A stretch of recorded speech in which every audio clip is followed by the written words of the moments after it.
Olá, boa noite. Começando mais um programa Papo Sério. Hoje recebendo a deputada estadual Francisca Aurelina de Medeiros. Boa noite, deputada. Seja bem-vinda ao Papo Sério. Boa noite, Elismar. É um prazer estar aqui. Boa noite a essa turma que está nos ouvindo. E como eu disse, é muito bom estar aqui e conversar um pouco com você. Natural de Morada Nova, no Ceará, formada em Medicina Veterinária, mestre em Sociologia do Desenvolvimento e especialista em Planejamento Agrícola. É deputada estadual pelo PTN, foi reeleita em 2014 com 5.963 votos para o 5º mandato na Assembleia Legislativa de Roraima. E já foi primeira vice-presidente da casa, também foi secretária de Estado da Agricultura, presidente do Interaima, enfim. Deputada, como foi para a senhora deixar a sua terra natal e vir acabar aqui em Roraima? Pois é, Elismar, nordestino, né? Nordestino, você até que tem as oportunidades, e eu que vim muito do interiorzão do Ceará. E a gente teve a oportunidade de fazer uma faculdade, naquele tempo o norte era o atrativo para veterinário, né? E eu vim para Belém inicialmente, em Belém surgiu a oportunidade de vir para Roraima. Naquele tempo era criar a primeira equipe de planejamento aqui em Roraima. Então nós viemos para cá, eu já vim para cá como especialista em planejamento, orçamento, né? Trabalhei, aí fui ser funcionária da União, isso em 78. Eu já vou marchando para os meus 39 anos de Roraima. E fiquei aqui, se a gente puder, assim, a gente teve muita honra em dizer, eu cheguei aqui, era território federal, a gente tinha Boa Vista e Caracaraí, tinha um interiorzão de Mata Virgem, né, sem ocupação. E como funcionária pública, logo em seguida, em 79, chegou o Otomar de Souza Pinto aqui, com aquele espírito dele de interiorizar, de abrir estrada, né, de povoar, e a gente começou um trabalho a partir daí. Né? E foi uma experiência longa com Foi uma experiência longa, né? Porque a gente participou desde aí do governo do Otomar e dos governadores que ele também apoiava naquele tempo. Foi com Anchieta, foi com Neudo Campos, o Flamarion, que foi visto no Anchieta. E eu tenho muita, assim, a cara de dizer assim, Aurelina é governo. Todo mundo diz isso, Aurelina não sai do governo, todo governo ela está aí. Eu sou Roraima. Eu cheguei aqui, não tinha um município nesse estado. Não tinha colônia agrícola do estado de Roraima, a não ser o Mucajaí e o Cantá, que eram colônia naquele tempo, taiano. Então a gente chegou aqui para criar esse estado, Elismar, para abrir cada vicinal, para sair daqui com um caminhão cheio de coluna e dizer, aqui é teu lote, aqui é o teu, começa aqui. Né? Assim foi feito o sul do estado inteiro, assim foi feito São Luís, São João, Caroebe, foi criado, né, Iracema, foi o Cantá, né, quer dizer, a gente participou desse processo. Então, antes de tudo, a gente é estado de Roraima. Aqui nasceram os meus filhos, aqui moram meus filhos, aqui eu não vou ser mais. E a gente tem muita honra. A gente foi a época de criar as instituições, a nossa luta inicial foi, quando, como eu disse, quando o Otomar chegou, ele já tinha a ideia de dizer, eu vou trazer gente de fora, porque nós tínhamos poucos roraimenses, vamos povoar isso que nós vamos criar esse estado. E a gente participou disso, né? Isso foi um objetivo de vida, não foi um sonho, não. Era um objetivo, criar um estado, fazer isso. E hoje continua a luta ao lado de todos que podem ajudar esse estado a ser grande. Essa é a luta que a gente tem, né? Como foi que a senhora entrou na política? A senhora sempre foi uma profissional muito técnica, né? E de repente surgiu a oportunidade de entrar na política. Como foi essa vinda para a política? A minha primeira eleição foi em 94, né? E eu pensava de política o que todo mundo pensa. É um troço que eu tinha vergonha de dizer que era política. E hoje faz vergonha ainda a gente dizer, né? No atual cenário que No atual cenário faz vergonha. Eu passei muito tempo da minha vida que se me perguntasse assim, a senhora é o quê? Eu dizia, funcionária pública. Pode esquecer que eu não dizia que era política. E eu pensava isso, eu via política como uma coisa ruim, uma coisa que não faz nada, uma coisa que não pode ajudar, uma coisa que só pensa em si. Fui viver isso porque naquele tempo surgiu a cota de mulheres. E o Otomar olhou para mim e disse, você vai ser candidato. Eu disse, não, eu não vou. Foi terrível. Quase que eu morri para não ser candidata. E fui, ele dizia, você tem um trabalho, vamos lá, vamos para me ajudar. Ora, eu fui à força e me elegi. Naquele tempo, o locutor da rádio, era Rádio Roraima, lá no ginásio do Campo. Ele dizia, se elegeu Henrique Machado, do Alto Alegre, Chico Guerra, do Caracaraí, não sei quem. E a Aurelina ninguém sabe de onde veio, né? A gente tinha esse trabalho mais técnico mesmo, né? Não aparecia nunca no cenário político. Mas eu entendi, Irismar, como até hoje eu entendo. Eu entendo a política, o trabalho que eu fazia como servidora pública, quando começou o Estado, eu faço hoje. Hoje eu saio daqui, eu vou em cada vicinal, em cada sede do município, não tem um lugar que eu não vá.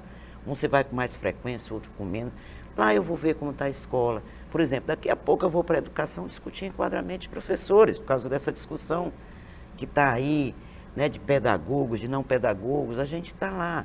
Eu vou ver como é que a escola está funcionando, o que falta, não tem a merenda, não tem o transporte, não tem um professor.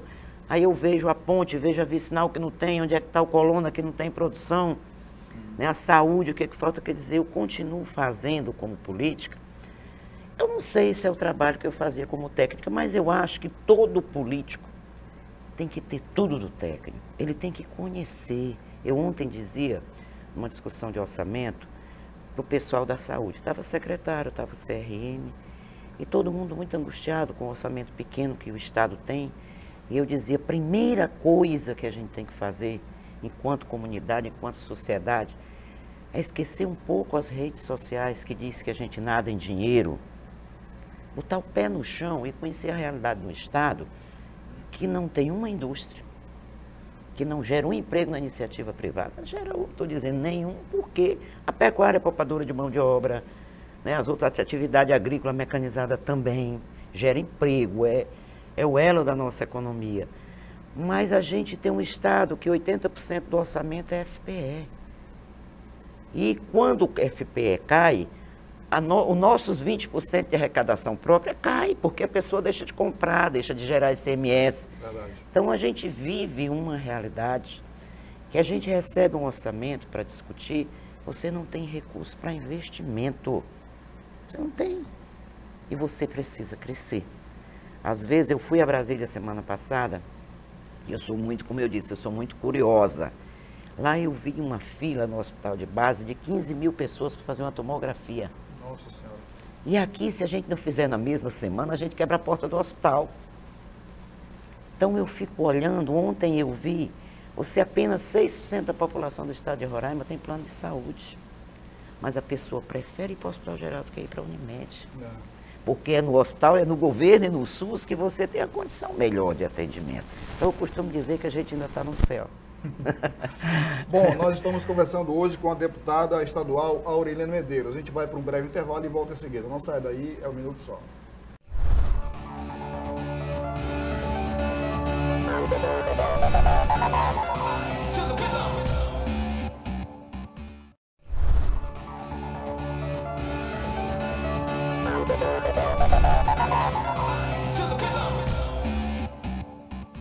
Nós voltamos com o programa Papo Sério, hoje recebendo a deputada estadual Aurelina Medeiros. Deputada, a sua vida profissional foi pautada sempre para elaborar e executar projetos na questão da agricultura familiar, né? Enfim. A senhora se sente realizada, né, nesse sentido ou ainda precisa fazer mais ainda nessa questão? Tem muita coisa para ser feita, Elismar, muita coisa mesmo. E hoje a gente diz, e é comprovado nos estudos que a gente faz, que a nossa economia base é o setor agrícola, a economia base é o setor primário. Nós já tivemos épocas, por exemplo, eu participei aqui da chegada da turma da soja, que seria o grande salto da economia de Roraima, do melhoramento genético do rebanho bovino. E a gente continua quando a gente diz assim, nosso objetivo em abrir estradas, em trazer pessoas, é o quê? Criar um mercado, aumentar a produção. Eu digo sempre que cada caixa de banana é um emprego a mais, né?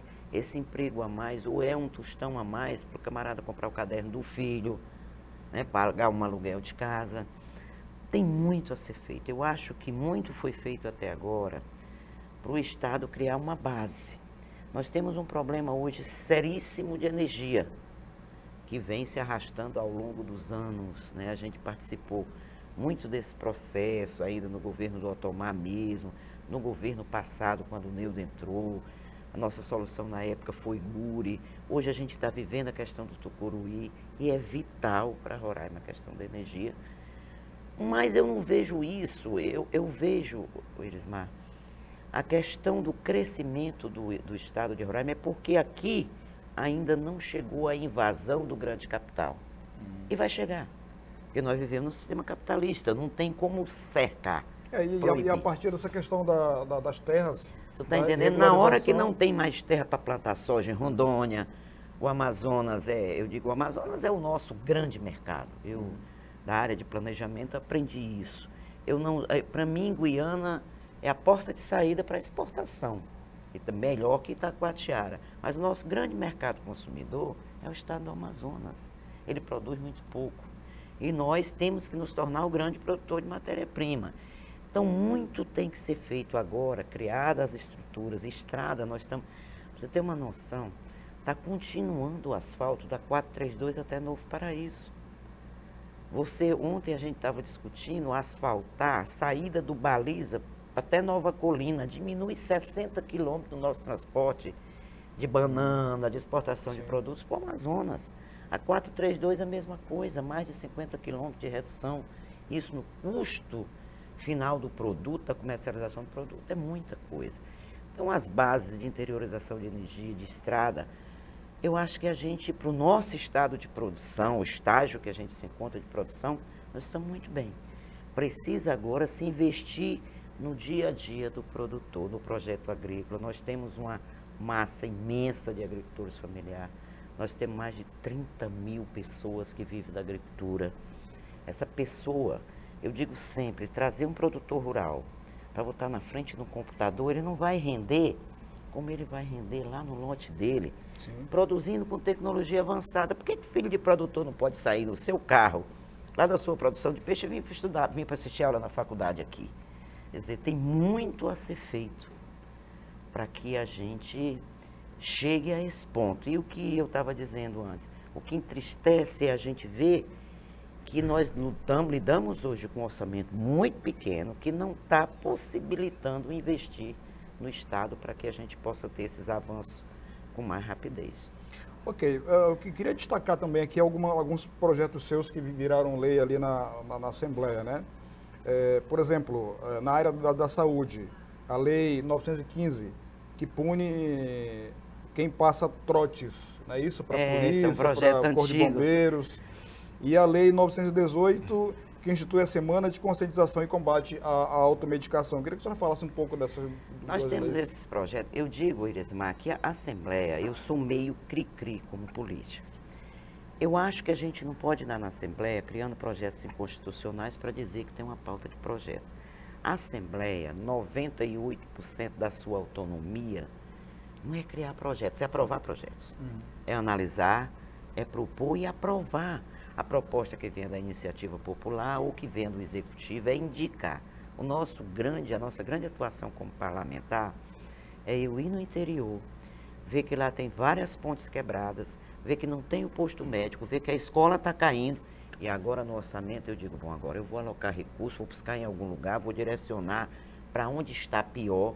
Quer dizer, a minha atuação é muito mais centrada nisso ou em fazer cumprir as leis que existem. Por exemplo, a gente tem leis com relação ao feminicídio, que é um problema hoje não só em Roraima, mas no Brasil inteiro.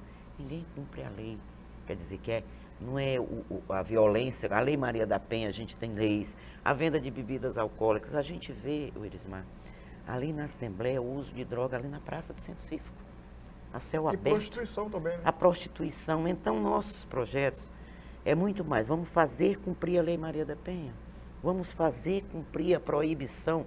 Tá, meu amigo, você é comerciante, se você vender bebida alcoólica, alguma coisa para o menor, você vai pagar multa, você vai ser preso. A Lei Maria da Penha, a mesma coisa. O feminicídio, a mesma coisa. E a gente tem muito essa preocupação, porque eu digo muito isso. Eu sou política que digo que a gente tem muitas leis. A execução das leis. Ou ou muitas não são possíveis pela possível execução pela inconstitucionalidade, e outras porque as pessoas desconhecem o conteúdo da lei. Então, a gente tem uma atuação muito de pegar o que existe, de chegar, de ir na escola. A gente tem a Procuradoria da Mulher. Eu não sou muito vinculada porque tem um dado muito interessante. A gente tem o CHAME, né, que é o Centro Humanitário de Apoio à Mulher. A nossa estatística de violência contra o homem é muito alta. Tu acredita isso? É alta. E ele vai lá no CHAME. Reclamar também, né? Então, reclamar também. Apanhando da mulher. Mas vai. Então, eu nunca fui muito rotulada com essa... eu sou mulher, eu tenho que defender Mas a olha, mulher. se eu apanhasse da mulher, eu não ia reclamar, não ia lá, não, ia mas ficar eles caladinho. Então, a gente trabalha... A gente tem vários projetos nessa linha. Eu, por exemplo, estou numa luta agora, a gente aprovou no ano passado a criação do Instituto de Assistência Técnica e Extensão Rural. Por que eu faço isso? É agricultura? Não. É o Estado precisa produzir, precisa crescer a sua produção para ter recursos para a saúde, para a educação, para a segurança. Para isso ela tem que ter dinheiro. Se a base da minha economia é o setor agrícola, então eu tenho que trabalhar para que ele seja fortalecido, para que ele gere as condições, para que isso ocorra. Ano passado a gente chegou a aprovar o Instituto de Assistência Técnica, depois a gente não implantou, fizemos um acordo com a governadora que eu meio que atropelei, para ver se ano que vem a gente cuida. A assistência técnica é essencial. Ontem eu estava na agência de fomento, dizendo assim, a nossa agência de fomento não é uma instituição bancária, ela tem pouco recurso e todo mundo corre para a agência de fomento. Quando a gente tem, no governo federal, o programa de financiamento para produção de subsistência, fontes de recursos PRONAF, mais alimentos, quase que ilimitados, né? Quase que ilimitados, quase a juros fundos perdidos. O que eu preciso ter? Um órgão de assistência técnica pronto para elaborar projeto e para acompanhar o produtor. Então, a luta da gente é muito nisso, que termina sempre naquela coisa, o nosso Estado precisa crescer. É isso aí. Muito bem, nós estamos conversando hoje com a deputada estadual Aurelina Medeiros, do PTN. A gente vai para um breve intervalo e volta em seguida para falar sobre a questão política em si, pelo qual o Estado passa atualmente, o país também questão do orçamento. A gente volta em um minuto, não saia daí.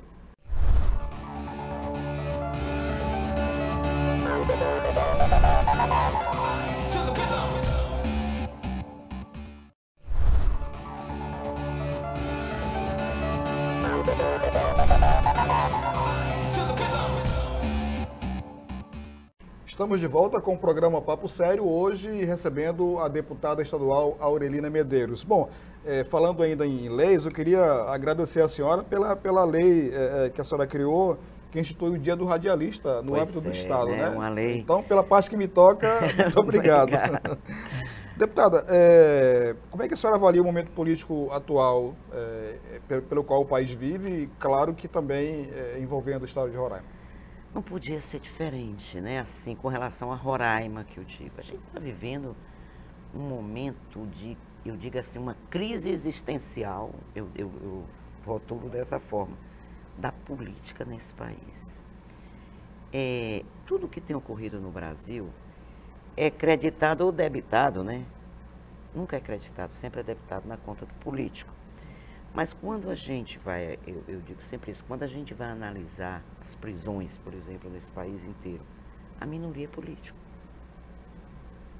Vem uma grande parte de outros setores, mas tem sempre, quando você olha para trás, tem alguém aqui que deu suporte, que deu apoio, e isso gera esse descrédito. E eu sou muito crítica com relação a isso, Erismar. Eu digo sempre que o legislativo é um poder que não se valoriza. Ele deixa muitas vezes de fazer o que é a função para esse poder, ou muitas vezes ele legisla contra ele mesmo. Muitas vezes o legislativo é um poder muito importante. Eu digo que nas nossas mãos passa a vida de todo mundo. Sim, com passa certeza. A vida de todo mundo. Ali você faz leis para o judiciário cumprir.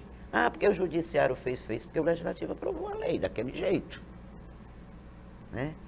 E o fato, talvez, de muitas vezes, não sei se é uma questão de sobrevivência, eu não sei o que eu posso dizer aqui, Mas eu sempre digo que a crise que a gente está vivendo hoje, eu debito na conta do próprio político. Eu digo que a base de tudo é conhecer a função dos poderes nesse país. Quem é que sabe para que serve um deputado? No conhecimento das pessoas é só para roubar mesmo. Para roubar, para levar dinheiro, não faz nada, preguiçoso. Quem é que sabe que eu não tenho um fim de semana dentro de casa, que eu estou no interior? Quem é que sabe disso? Até eu mesma nem digo. Então falta conhecer e tinha que começar na nossa escola. Você viu hoje como o jovem, cada vez mais ele se distancia da vontade de conhecer. Para que serve esse camarada que eu votei nele? Meu voto hoje, o voto das pessoas, eu digo porque eu faço campanha de casa em casa, eu nunca tive medo de andar na casa das pessoas. Eu dirijo só, eu vou fim de semana, eu ando em todo lugar. E graças a Deus eu sou bem recebida. Mas você vê o jovem, primeiro voto ou não, cada vez ele acha que a política é uma coisa pior. O que nós estamos formando para o dia da manhã? O que vai ser a política amanhã? Pior que hoje, se a gente continuar assim. Então, para mim, o grande problema reside numa coisa só. A sociedade brasileira, a grande maioria, desconhece a função dos poderes. Para que serve esse povo que está aí? E outra coisa, o legislativo é um poder que, por vir do povo, muitas vezes a pessoa entra ali também sem saber para que foi que ele foi para ali. Isso também acontece. Mas eu acredito também que falha do sistema, William. Eu acredito também que essa questão, ela tá evoluindo um pouquinho. A gente percebeu aí na última eleição para vereador e prefeito, uma renovação de quase 80% na Câmara, né? Ou seja, de 21 vereadores, apenas 5 voltaram. Olha, e justamente aqueles que escandalizaram o município, que não fizeram quase nada, passaram os 4 anos aí, né, só dizendo que é vereador e acabou não apresentando proposta nem nada. E aí tá aí, ó, não retornou. Ou seja, é verdade. Talvez seja até uma luzinha amarela aí para a Assembleia daqui a... que seja. Porque, Elismar, se você buscar a história, a eleição passada da Câmara de Vereadores já foi assim. Já voltou um número pequeno de vereadores. A Assembleia, difícil, se ela passar de 50% de renovação, é muito pouco. Agora, o que eu pergunto sempre, eu digo sempre isso em campanha, meu amigo, quando você abandona a tua casa, você bota a mala na cabeça, ou você vai sair da tua casa bem bonitinha, você quer ir sempre para uma casa melhor. Se você não souber para onde vai com sua mala na cabeça, você vai dormir na praça. É verdade. Né? Então você tem que mudar, não é mudar por mudar.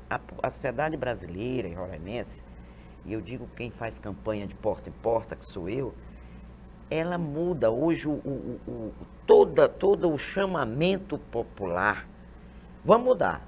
Mudar para onde, meu amigo? E não tem sido muito bom, para mim, se você analisar, você tem mais capacidade de análise do que eu, porque é tua função analisar isso, eu não sei se sempre a gente mudou para melhor.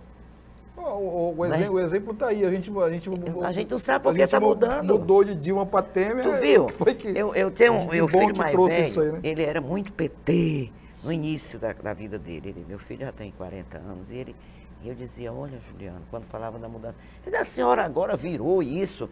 Não, é que eu acho que a mudança não vai mudar. Eu acho que vai piorar. Pelo menos do tanto que se espera. E vai piorar. Deputada, só para finalizar aqui a nossa conversa, eu queria que a senhora falasse um pouco em relação ao orçamento. A gente está num momento em que os deputados estão discutindo aí o orçamento, a LOA, né, que é a Lei Orçamentária Anual de 2017. Eu queria saber, a senhora vai alocar as suas emendas para onde, quais setores a senhora acredita que sejam mais necessários? Nós temos, Elismar, uma emenda constitucional para o orçamento impositivo nas emendas individuais dos deputados. A gente tem emendas de comissão, onde são emendas mais gerais. Vou citar um exemplo aqui. A gente tem Vicinal 34 do Caroebe, uma ponte grande que é cara, R$1 milhão. A emenda parlamentar é 2,5 milhões. Se você perguntar, você faz uma estrada grande com isso, você não faz com uma emenda parlamentar de um deputado. Não dá para você fazer muita coisa. Você vai fazer uma escola boa? Não. E as nossas emendas, 2,5 milhões, porque ela é um percentual sobre a renda líquida do Estado. E você tem que alocar 50% dela em infraestrutura. E aí vem estrada, vem ponte, vem infraestrutura até urbana e 50% de saúde e educação. A gente sempre complementa isso com emendas, né, de comissão, emendas coletivas, emendas de todos. A gente vai apurando onde é a necessidade maior. E ontem, nós temos reunido bastante com os deputados, nós temos uma coisa muito difícil. Nós temos, por exemplo, 25% de tudo que entra no Estado é para a educação. Bem gerido esses recursos para a educação que nós temos, está indo. Falta algumas coisas, por exemplo, as grandes questões que têm faltado hoje são muito mais. Recurso de merenda escolar já não é dos nossos 25%. Quer dizer, boa parte de outros recursos não entra nos nossos 25%. Vem do governo federal, são programas PNAD, e por aí afora. Não chegam muitas vezes ou chegam tarde. A saúde, nós temos menos de 50% disso aí. Nossa. É o mínimo constitucional que você tem que usar. Você tem 12% para a saúde. E outros setores, a segurança numa situação extremamente difícil. E quando a gente recebeu o orçamento, você analisando a proposta de cada setor e o que foi realmente disponibilizado pela CEPLAN para cada um fazer o seu programa de trabalho dentro da casa, tem um déficit enorme em todos esses setores. E nós nos deparamos lá na Assembleia com esse orçamento na mão, e aí nós sabemos a demanda de cada categoria funcional, nós sabemos a necessidade de cada... Mas não dá, porque o nosso orçamento não dá. É o tal do lençol curto, né? Lençol curto. Nós temos um orçamento que ele é corrigido pelo PIB e IPCA, que o PIB está negativo nesse país há não sei quanto tempo. E a demanda é crescente. Eu cito sempre um exemplo. Você tem um hospital geral em Roraima, que ele foi construído em 1988. Se eu não me engano, a população naquele tempo não chegava a 110 mil habitantes. Nossa. Ele tinha 120 leitos. Continua 120 leitos com 500 mil habitantes, hoje. Quer dizer, é porque o governo não fez? Não. A população cresceu ao longo dos anos e ninguém fez. Nosso presídio melhorou alguma coisa ao longo dos anos, desde que ele foi construído? Quer dizer, o caos foi se avolumando em pequenos problemas, e hoje você tem 500 mil habitantes, uma crise no Brasil sem precedentes. Nós dependemos, é vital para a gente a dependência do FPE, 80% do nosso orçamento é FPE. Quando ele cai, e hoje na crise brasileira ele está constantemente caindo, e o pessoal diz, não, mas aumentou a arrecadação do Estado. Cai 10 milhões de FPE, aumenta 5 na arrecadação. Ninguém compensa isso. E o déficit continua, né? O déficit continua. Ninguém faz essa compensação para dizer que continua no buraco, né? É difícil, como eu disse, a gente tem um orçamento precisando fazer. A governadora deve estar apresentando agora uma reforma administrativa. Não tem para onde correr. Vai ter que realmente reduzir, cortar onde, se você me perguntar, eu não sei ainda. Só sei que tem que fazer para, pelo menos, nesse ano que vem, a gente conseguir manter o serviço funcionando. Né? Investimento, zero. Financiamento, a gente já tem, para você ter uma noção, ontem eu vi no orçamento, a nossa demanda para pagamento de empréstimos no ano que vem, se eu não me engano, eu não tenho aqui o dado na mão, em torno, são mais de 550 milhões de reais. Nós só temos no orçamento que veio 300 e um pouquinho. O resto, eu não sei de onde vai tirar. Na minha concepção, a gente deveria apresentar, como o governo federal fez, um orçamento de 3,5 bi. A nossa receita é essa, agora a nossa despesa é 5. Nós vamos tirar da onde? Deus vai nos ajudar, nós vamos conseguir. Muito bem, nós conversamos hoje, queremos agradecer a sua presença aqui, né, e dizer que a TV Ativa e o Papo Sério estão sempre de portas abertas, sempre que necessário, sinta-se à vontade de retornar. Obrigada, Erismar, é uma honra estar aqui, é bom estar aqui. Você é uma pessoa que, né, a gente sempre vê a sua função com muita responsabilidade, e é bom a gente estar também levando essa informação, Erismar, porque ali na Assembleia, tem dia que eu chego ali, eu não olho para trás. Porque todo mundo está reivindicando alguma coisa que é seu direito. Mas como é que eu vou dizer no meio desses gritos que a gente não tem como atender? Não é? Aqui é mais fácil a gente chegar até as pessoas e dizer que a gente tem toda a boa vontade do mundo e todo o nosso esforço na minha vida, dos meus 20 e poucos anos que eu cheguei aqui, é fazer esse estado cada vez melhor. É esse o nosso esforço. Eu quero te agradecer pela oportunidade que está aqui e me colocar à disposição. Sempre que tiver alguma coisa para discutir, a gente está aí para vir aqui com você. Uma boa noite a quem está nos ouvindo. Obrigado. Então, nós conversamos hoje com a deputada estadual Aurelina Medeiros. Obrigado pela sua audiência e até o próximo programa.